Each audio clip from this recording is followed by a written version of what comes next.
Hello দর্শক বন্ধুরা, আসসালামু আলাইকুম। সবাই কেমন আছেন? আশা করি যে যেখানে আছেন অনেক অনেক ভালো আছেন। দর্শক বন্ধুরা, আজকে আপনাদের সাথে কথা বলবো ডোজি V10 5G এই ফোনটি নিয়ে। এই ফোনটি মূলত ডোজি কোম্পানি আমাদেরকে পাঠিয়েছে আপনাদেরকে দেখানোর উদ্দেশ্যে। সো এই ফোনটি নিয়ে আজকের ভিডিওতে আমরা কথা বলবো। এই ফোনটি মূলত একটি রাগেড ফোন, আর এই ফোনটি তৈরি করা হয়েছে রাফ ইউজ করার জন্য। যারা রাফ ইউজ করার জন্য ফোন নিতে চান তাদের জন্য এই ফোনটি হতে পারে বেস্ট একটি চয়েস। এই ফোনটির হাইলাইটেড বিষয় হচ্ছে এই ফোনটি হচ্ছে ওয়াটারপ্রুফ এবং ডাস্টপ্রুফ। এই ফোনটি যদি আপনি পানিতে ফেলে দেন এবং লং টাইম পানিতে রাখেন, সেক্ষেত্রে এই ফোনটির কিন্তু কিছুই করতে পারবেন না। আবার এই ফোনটি কিন্তু হিট প্রুফ, মানে এই ফোনটি আপনি গরম পানিতেও লং টাইম রাখতে পারবেন। আবার আপনার যদি মনে হয় এই ফোনটি আপনি দীর্ঘদিন মাটির নিচে রাখবেন, আপনি তাও রাখতে পারবেন। সেক্ষেত্রে ওই ফোনটির আপনি কিছুই করতে পারবেন না। এই ফোনটিতে চিপসেট হিসেবে থাকছে মিডিয়াটেক Dimensity 700, যা একটি 5G চিপসেট। আর এছাড়াও ওই ফোনটিতে ব্যাটারি হিসেবে থাকছে 8500 mAh একটি বিশাল ব্যাটারি। সো সব কিছু মিলিয়ে এই ফোনটি কেমন হবে এবং এই ফোনটি আসলে আপনি কোথা থেকে কিনতে পারবেন আর এর প্রাইসই বা কেমন হতে পারে, এই সবগুলো বিষয় নিয়ে আলোচনা করব আজকের এই ভিডিওতে। সো পুরো ভিডিওটি অবশ্যই দেখবেন। আর আপনারা দেখছেন TechTube, আর সব সময়ের মতো সাথে আছে আমি প্রান্ত। সো ভিডিওটি ভালো লাগলে অবশ্যই একটি লাইক দিতে কিন্তু ভুলে যাবেন না। আর আমাদের চ্যানেলে যদি আপনি নতুন হয়ে থাকেন অবশ্যই চেষ্টা করবেন আমাদের চ্যানেলটি সাবস্ক্রাইব করতে। সো চলুন শুরু করা যাক আজকের ভিডিও। প্রথমে যদি ফোনটির ডিজাইন এবং বিল্ড কোয়ালিটি নিয়ে কথা বলি, তাহলে প্রথম দর্শনেই এই ফোনটি যে দেখবে সেই অবাক হবে, কারণ এই ফোনটির ডিজাইন নর্মাল ফোন থেকে একটু আলাদা। এই ফোনটি যথেষ্ট ভারী এবং মোটা। এই ফোনটির থিকনেস করা হয়েছে 16.1 মিলিমিটার, আর ওজন করা হয়েছে 340 গ্রাম। আর ফোনটির ব্যাক সাইড এবং ফ্রেম তৈরি করা হয়েছে মেটাল, রাবার এবং প্লাস্টিকের সংমিশ্রণে, যার কারণে এই ফোনটি হয়ে যায় অনেক মজবুত। আর ব্যাক সাইডে উপরের অংশে একটি গোল সার্কেলের মধ্যে রাখা হয়েছে এই ফোনটি 3 ক্যামেরা সেটআপ, এবং সঙ্গে থাকছে একটি থার্মোমিটার সেন্সর, যার মাধ্যমে আপনি জ্বর মাপতে পারবেন। আবার আপনি যদি দেখতে চান আপনার বডির টেম্পারেচার কত বা কোনো ইলেকট্রনিক্স ডিভাইসের টেম্পারেচার কেমন, এই বিষয়টিও আপনি এই ফোনটি দ্বারা দেখতে পারবেন। আর আমার মনে হয়েছে এই ফিচারটি এই সময়ে এসে অনেক প্রয়োজনীয়। এই ফোনটির ডান সাইডে থাকছে ফিঙ্গারপ্রিন্ট সেন্সর, পাওয়ার বাটন এবং ভলিউম আপ ডাউন বাটন। আর ফিঙ্গারপ্রিন্ট সেন্সর যথেষ্ট ভালোভাবে কাজ করছিল, কোনো রকম ডিলে আমি লক্ষ্য করিনি। এই ফোনটির উপরের দিকে কিছুই থাকছে না, একেবারেই ফাঁকা রাখা হয়েছে। আর বাম সাইডে থাকছে একটি কাস্টমাইজেবল বাটন এবং সিম কার্ড স্লট। এই সিম কার্ড স্লটে আপনি শুধুমাত্র 2টি সিম কার্ডই ব্যবহার করতে পারছেন। এক্সটার্নাল কোনো মেমোরি এই ফোনটিতে আপনি ব্যবহার করতে পারছেন না। আর 2টি সিমে আপনি 5G ইউজ করতে পারবেন। আর ফোনটির একেবারে নিচের দিকে থাকছে টাইপ-সি স্লট এবং মাইক্রোফোন। আর ফোনটির ব্যাক সাইডে নিচের দিকে থাকছে এই ফোনটির স্পিকার গ্রিল, যা যথেষ্ট লাউড বলে আমার কাছে মনে হয়েছে। এই ফোনটির সামনে আসলে আপনারা পেয়ে যাচ্ছেন একটি ফুল ভিউ ডিসপ্লে, যার উপরের অংশে বাম সাইডে কাটআউটের মাধ্যমে বসানো থাকছে সেলফি ক্যামেরাটি। তবে কাটআউটের সাইজ একেবারে বড় বলা যাবে না। এই ফোনটি এতটাই মজবুত যে এই ফোনটিকে চাইলে আপনি হাতুড়ি হিসাবে ব্যবহার করতে পারবেন। আর ফোনটির ওয়াটারপ্রুফ চেক করার জন্য এই ফোনটি আমি 2 থেকে 3 দিন ফ্রিজে রেখেছি। এই ফোনটি ফ্রিজে রেখে আমি পুরো বরফ বানিয়ে ফেলেছিলাম, আপনারা স্ক্রিনে দেখতেই পাচ্ছেন। আর সেই বরফটি আবার আমি হাতুড়ি দিয়েও ভেঙেছি। আসলে দেখার চেষ্টা করেছি এই ফোনটির আসলে কোনো ক্ষতি হয় কিনা। সেক্ষেত্রে ওই ফোনটির আমি কিছুই করতে পারি নাই। আবার এই ফোনটির উপর দিয়ে আমি সাইকেলও উঠিয়ে দিয়েছি। আমার ছোট ভাইকে বললাম ফোনের উপর দিয়ে সাইকেল উঠিয়ে দাও, সে উঠিয়ে দিল। আমি তো ভাবলাম ফোন হয়তো বা ভেঙে যাবে, কিন্তু আসলে ফোন হাতে নিয়ে দেখলাম ফোনটির আসলে কিছুই হয় নাই। ফোনটি একেবারে ঠিক আছে, মানে যথেষ্ট ওয়েট কিন্তু এই ফোনটি নিতে পারে। অনেক সময় দেখা যাচ্ছে আপনি ফোনে কথা বলতে বলতে রাস্তা দিয়ে যাচ্ছেন, ফোন হুট করে আপনার হাত থেকে পড়ে গেল, ঠিক তখন একটি গাড়ি এসে আপনার ফোনের উপর দিয়ে চলে গেল। নর্মাল ফোন হলে তো একেবারে ফোনটা শেষ, কিন্তু সেই সময় যদি আপনার হাতে এই ফোনটা থাকে আর গাড়ি যদি এর উপর দিয়ে চলেও যায়, সেক্ষেত্রে ওই ফোনটির আপনি কিছুই করতে পারবেন না। আবার দেখা যাচ্ছে আপনার অনেক রাগ, আপনি যখন তখন রাগ করে ফোন ফেলে দেন। ইভেন আপনি যখন তার সঙ্গে কথা বলেন তখনও দেখা যাচ্ছে রাগ উঠলে আপনি ফোন ফেলে দেন, একেবারে ফোন তো চুরমার। কিন্তু সেই সময় যদি আপনার কাছে এই ফোনটা থাকে, সেক্ষেত্রে এই ফোনটির কিছুই হবে না। আবার দেখা যাচ্ছে সে আপনার কাছে বসে আছে, তার উপর আপনার রাগ লেগে গেছে, ভুল করে আবার এই ফোনটি যেন তার মাথার উপর মেরে দেন না।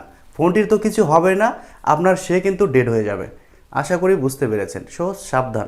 এক কথায় এই ফোনটিকে বলা যায় গরিলা ফোন, কারণ গরিলা কিন্তু অনেক শক্তিশালী হয়। এই জন্য এই ফোনটির নাম দিয়েছি আমি গরিলা ফোন। নামটি কেমন হয়েছে কমেন্ট করে অবশ্যই জানাবেন। আর ফোনটির ডিজাইন এবং বিল্ড কোয়ালিটি আপনাদের কাছে কেমন লেগেছে সেটাও কিন্তু কমেন্ট করে অবশ্যই জানাবেন।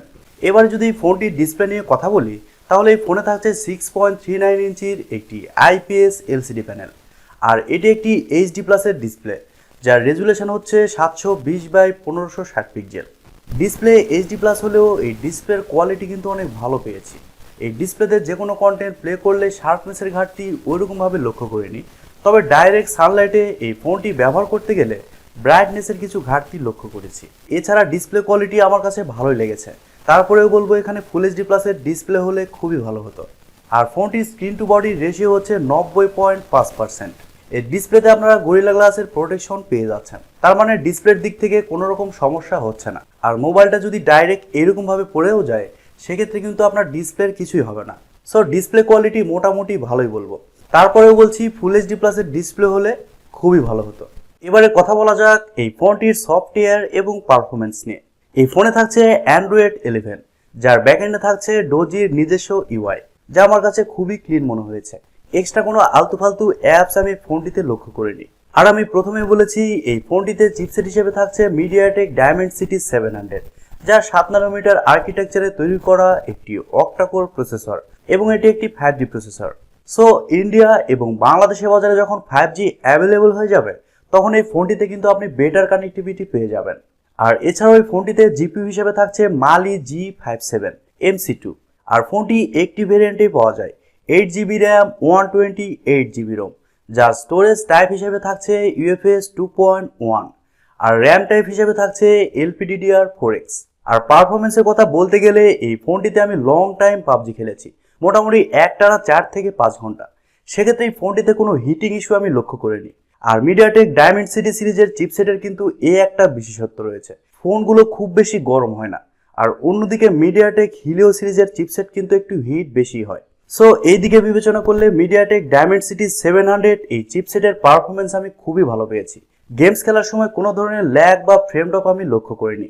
আর পাবজি মোবাইল HD গ্রাফিক্সে আলট্রা ফ্রেম রেটে খেলতে পেরেছি, এদিক দিয়ে কোনো রকম সমস্যা আমি ফেস করিনি।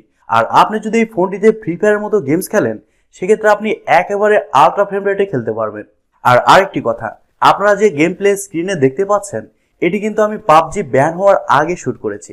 আর মাল্টিটাস্কিং বা অন্যান্য কাজও কিন্তু এই ফোনটিতে আমি খুব ভালোভাবে করতে পেরেছি, সেক্ষেত্রেও কোনো ধরনের প্রবলেম আমি ফেস করিনি। এবারে যদি ফোনটির ক্যামেরা নিয়ে কথা বলি তাহলে এই ফোনটির ব্যাক সাইডে থাকছে 3 ক্যামেরা সেটআপ, যার মেইন সেন্সর হিসেবে থাকছে 48 মেগাপিক্সেলের একটি ওয়াইড সেন্সর, এবং সেকেন্ডে থাকছে 8 মেগাপিক্সেলের একটি আলট্রা ওয়াইড, এবং থার্ডে থাকছে 2 মেগাপিক্সেলের একটি ম্যাক্রো সেন্সর। আর ফোনটির সামনে আসলে আপনারা পেয়ে যাচ্ছেন 16 মেগাপিক্সেলের একটি সেলফি ক্যামেরা। এই ফোনটি দিয়ে আমি অনেক ফটো উঠিয়েছি, আপনাদের সাথে স্ক্রিনে শেয়ার করলাম। আশা করি আপনারা দেখবেন এবং কমেন্ট করে জানাবেন যে এই ফোনটির ফটো কোয়ালিটি আসলে আপনাদের কাছে কেমন লেগেছে। আর ফোনটির ব্যাক ক্যামেরা দিয়ে আপনারা সর্বোচ্চ 2K রেজুলেশনে ভিডিও শ্যুট করার অপশান পেয়ে যাচ্ছেন, আর সেলফি ক্যামেরা দিয়ে 1080p-তে 30 fps-এ শ্যুট করার অপশান পেয়ে যাচ্ছেন, যা আমার কাছে ঠিকঠাকই মনে হয়েছে। এবারে যদি ফোনটির ব্যাটারি এবং চার্জার নিয়ে কথা বলি তাহলে এই ফোনে থাকছে 8500 mAh-এর একটি বিশাল ব্যাটারি, আর ফোনটিকে চার্জ করার জন্য থাকছে 33 ওয়াটের একটি ফাস্ট চার্জার। এই চার্জার দিয়ে ফোনটিকে ফুল চার্জ করতে সময় লেগেছে 2 থেকে 2.5 ঘন্টা, 2 ঘন্টার উপরে আর কি। আর ফোনটির ব্যাটারি ব্যাকআপের কথা কি বলবো ভাই, এই ফোনটির নর্মাল ইউজে আমি 5 থেকে 6 দিন ব্যাটারি ব্যাকআপ পেয়েছি, আর হেভি ইউজেও কিন্তু এই ফোনটি থেকে 2 দিন চার্জ ব্যাকআপ পেয়েছি, যা আমার মনে হয় বিশাল ব্যাপার। আর ফোনটির আরেকটি ভালো দিক হচ্ছে এই ফোনে থাকছে রিভার্স চার্জিং সিস্টেম, মানে এই ফোনটি থেকে আপনি চাইলে অন্য ফোনেও চার্জ দিতে পারবেন। এক কথায় বলতে গেলে এই ফোনটি আপনি পাওয়ার ব্যাংক হিসাবে ব্যবহার করতে পারবেন। এবারে কথা বলা যাক এই ফোনটির প্রাইস এবং কোথা থেকে কিনতে পারবেন এই সম্পর্কে। দর্শক বন্ধুরা, এই ফোনটি বাংলাদেশের বাজারে এখনও অফিসিয়ালি আসেনি, তবে ডোজি এই বিষয়ে কাজ করছে, মানে বাংলাদেশের বাজারে তারা অফিসিয়ালি আসার জন্য কাজ করছে। অলরেডি কাজ শুরু হয়ে গেছে। আর এই ফোনটি আমার কাছে পাঠানো হয়েছে শুধুমাত্র আপনাদেরকে দেখানোর জন্য এবং এই ফোনটির ভালো মন্দ সম্পর্কে আপনাদেরকে জানানোর জন্য। আশা করি বাংলাদেশের বাজারে এই ফোনটি 1 মাসের মধ্যে আপনি অফিসিয়ালি পেয়ে যাবেন। আর আপনি যদি এই ফোনটি এখনই কিনতে চান সেক্ষেত্রে এই ফোনটি কিন্তু আপনি আলি এক্সপ্রেস থেকে কিনতে পারবেন, আর ওইখানে এই ফোনটির প্রাইস রাখা হয়েছে $255। আর ফোনটির বাইক লিঙ্কে আমি ভিডিও ডিসক্রিপশানে দিয়ে দিচ্ছি, আপনারা চাইলে এই ফোনটি অনলাইন থেকে অর্ডার করতে পারবেন। আর আলি এক্সপ্রেস একটি বিশ্বস্ত জায়গা, এখানে ঠকার কোনো সুযোগ নেই। সো দর্শক বন্ধুরা, এই ছিল আজকের ভিডিওটি আপনাদের কাছে কেমন লেগেছে কমেন্ট করে অবশ্যই জানাবেন। আর ভিডিওটি যদি সত্যিই ভালো লেগে থাকে তাহলে TechTube চ্যানেলটি সাবস্ক্রাইব করবেন, ভিডিওতে একটি লাইক দিবেন আর সবসময় আমাদের পরিবারের একজন হয়ে থাকবেন, কারণ আপনাদের সাপোর্ট এবং ভালোবাসা সবসময় প্রয়োজন। সো আজকের মতো এখানেই, দেখা হবে পরবর্তী ভিডিওতে। সবাই অনেক অনেক ভালো থাকবেন এবং সুস্থ থাকবেন। খোদা হাফেজ।